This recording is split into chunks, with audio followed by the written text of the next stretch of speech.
Chapter 101, Unexpected Clue. House Street, Divination Club. Klein pressed down on his half-top hat and walked along the stairway towards the main door. He wasn't dressed in his usual formal wear. Today he was wearing a white shirt and a light-colored vest, paired with a thin black trench coat, making him look more spirited than he had before. This set of clothing was more suitable for combat and had only cost him £1, including the fee for the small pocket that he had sewn into the vest. Compared to the suit he had purchased, it was so cheap that it brought tears to his eyes. He stroked the revolver in his holster, as well as the metal bottles in his tiny inner pocket. Klein then took out the portrait and entered the Divination Club. Without any surprise, he met the beautiful attendant, Angelica. "Good afternoon, Mr. Moretti. I thought you would come only a few days later." Angelica was taken aback at first before she immediately revealed a brilliant smile. Klein took off his hat and sighed. "Good afternoon, Miss Angelica. I had a dream at noon. I dreamed about Mr. Honas Vincent and matters regarding him. You know that, as a fortune-teller, I absolutely cannot overlook any dream. It could be a revelation from the divine." Confused by his charlatan-like words, Angelica nodded in thought and asked out of curiosity, "What did you dream of?" "I saw Honas Vincent arguing with someone." Klein passed her the folded piece of paper in his hand. As Angelica unfolded the portrait, he pinched his glabella and observed the color of her emotions. "This person." Angelica looked at the realistic portrait and slipped into deep thought. Klein saw her emotions turn into a thinking blue, a normal reaction. "This person," Angelica muttered once again. She slowly looked up and said, "I've met him before."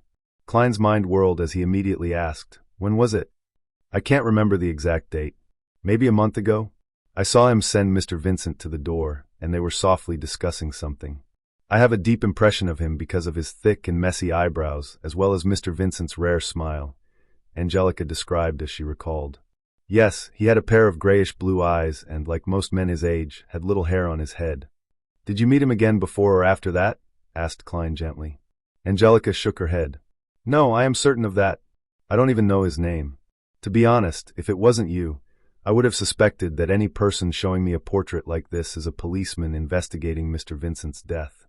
I don't find it odd no matter what revelation you receive, for you are a true seer."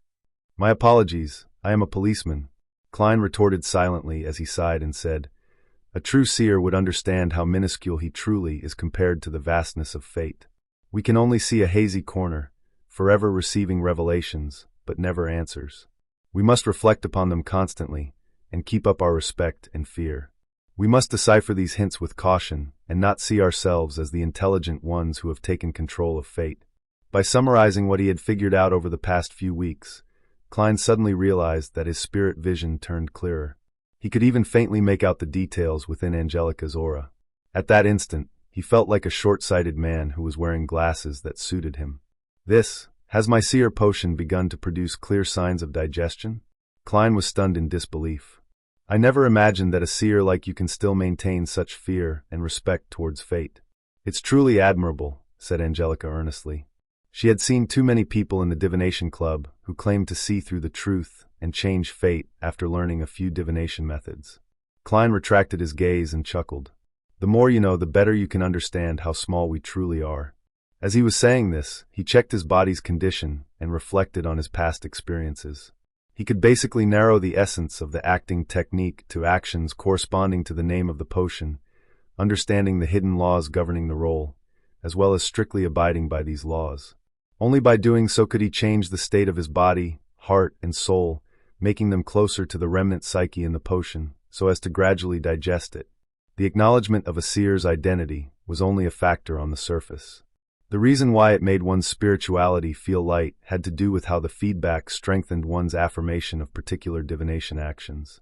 And these actions collectively formed the rules for digesting the seer potion. To help others interpret revelations and guide them in a better direction, yet constantly maintain one's fear and respect towards fate. One cannot be too egoistical, too proud, or blindly believe one's interpretations. These are the laws I can think of for the time being, as well as the essence of the acting technique that will guide me towards the future. If it continues to be this successful, I won't need half a year. Perhaps in 2 or 3 months, or even 2 to 3 weeks' time, I'll be ready to completely digest the potion." That sign was extremely obvious. It's no wonder the mysterious Mr. Zeradel said that the Beyonder will clearly sense it when the potion is fully digested. There's no need for anyone to teach them. It is what it is. Just like now, although my spirit vision has been enhanced a little, I know very well that this is only a pit stop in the digestion process and not the final destination. With this in mind, Klein couldn't help but thank the suited clown for teaching him with his life. If it wasn't for him, he would probably spend months at the divination club, summarizing the rules of a seer through numerous attempts, for better or for worse, before he began acting strictly. Mr. Moretti, I sometimes even think of you as a philosopher, Angelica said with a sigh upon hearing Klein's reply. In my circle of friends, the term philosopher is used to scold somebody. Klein was in a good mood. With that said, he bowed, wore his hat, and left after bidding farewell. Although Angelica was unaware of the gentleman's name or identity, Klein was in no way depressed. What he learned was sufficient enough for him to engage in the next phase of his plan. 36 Zutland Street. Inside Blackthorn Security Company. Dunn looked at the portrait in his hands with his deep gray eyes. Yes, Klein had long prepared a reason for this. Captain, didn't I mention that I would head to the divination club to observe the reactions of its members on Hannas Vincent's sudden death? I didn't discover anything yesterday, but I accidentally found out today that the person in the portrait had appeared with Hannas Vincent once and was secretly discussing something with him. I flipped through our team's investigation report just now, but I didn't discover any person resembling him in the report. There were no loopholes in his description. Even if Dunn Smith were to take this portrait to the divination club, he would get the same answer from Angelica. Dunn cast his gaze away from the portrait and laughed. From the looks of it, the compensation funds weren't a waste. Captain, isn't your memory bad? Why would you mention the compensation at this point in time? Klein maintained a smile and didn't say a word. Was this drawn by you? Dunn asked in passing. Yes. I drew it with the help of ritualistic magic, Klein replied, completely honest. Of course, speaking the truth and revealing the whole truth were two different matters. Dunn nodded slightly and said, Get old Neil to make a few more sets. I'll get Kenley and Royale to investigate and seek the cooperation of the police department. If this clue is of any use, you would have contributed greatly once again. May Goddess bless us. Klein tapped 4 spots on his chest as he appeared abnormally devout. For him, all he needed from Dunn and company was to figure out the name and identity of the man in the portrait. He could divine his location above the gray fog. Despite it being his day off, Klein didn't immediately return home after leaving the Blackthorn Security Company. Instead, he took the public carriage to the harbor and arrived in front of the Evil Dragon Bar's entrance. In his considerations, although a seer lacked the means to directly engage in combat with an enemy or the means to cast spells quickly, combat could be classified in many ways. Not all battles were chance encounters.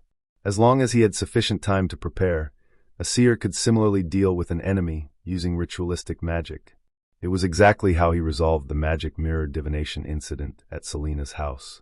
And this also meant that it was best if a seer brought along the essential oils, herbs, and tiny candles to avoid being in a situation where they were unavailable when they were needed most, thus resulting in a helpless death. After all, not everyone was like Selena, who had an entire assortment of mysticism items which could be used. As for the ones he applied for, as Klein had practiced frequently, he had used up most of them. He kept what was left in his tiny inner pocket. He patted the cash note in his pocket and pushed open Evil Dragon Bar's door and strode in. It was noon and there weren't many customers in the bar, nor were there any rat baiting or boxing matches. It was quiet and not lively enough. Klein observed the guests drinking beer and playing cards as he walked toward the billiard room that led to the underground market. At that moment, he saw a muscular old man walk out with a torn admiral's jacket draped over his shoulders. Were you the friend old Neil brought last time? Reeking with the smell of alcohol, the blue-eyed, messy brown-haired elder sized up Klein and laughed. Klein guessed at his identity and took off his hat and bowed. Yes, how might I address you? Old Neil often mentions you. I'm the boss here, Swain. The blue-eyed elder's arms were thick and brawny. He had firm muscles and had the bearing of a military officer. Former Tingen-mandated Punisher captain. Rumor has it that he was once part of the Imperial Navy. Klein replied politely, yes. If you're in need of money, feel free to approach me. Swain laughed as he mentioned before walking towards the bar counter. At that moment, Klein's heart stirred as he immediately shouted, Wait a moment, Mr. Swain. I have something I would like to ask of you. Swain halted in his steps, turned halfway around, and said with a chuckle, "You look, well, very similar." "No, I'm not having memory issues." The corner of Klein's lips twitched as he pointed at the portrait he drew and asked, "Have you met this gentleman before?" He suddenly realized that Selina had likely been brought by Honass Vincent to the underground market. This resulted in Elizabeth's knowledge of the evil dragon bar as well.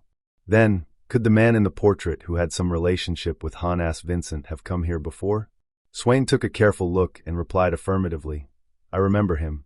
He had asked me if I had documents or items related to the main peak of the Hornacis mountain range." Documents and items related to the main peak of the Hornacis mountain range? Klein was taken aback as he suddenly connected that to another matter. Back when he was borrowing the journal issue related to the main peak of the Hornacis mountain range at Deweyville Library, the librarian had casually mentioned that someone had just returned it. Therefore, he still remembered very cleverly and didn't need to flip through his name cards to determine if the man existed. Could the gentleman who borrowed the journal issue before me be the one in the portrait? The gentleman that had witnessed the exchange of the Antigonus family's notebook?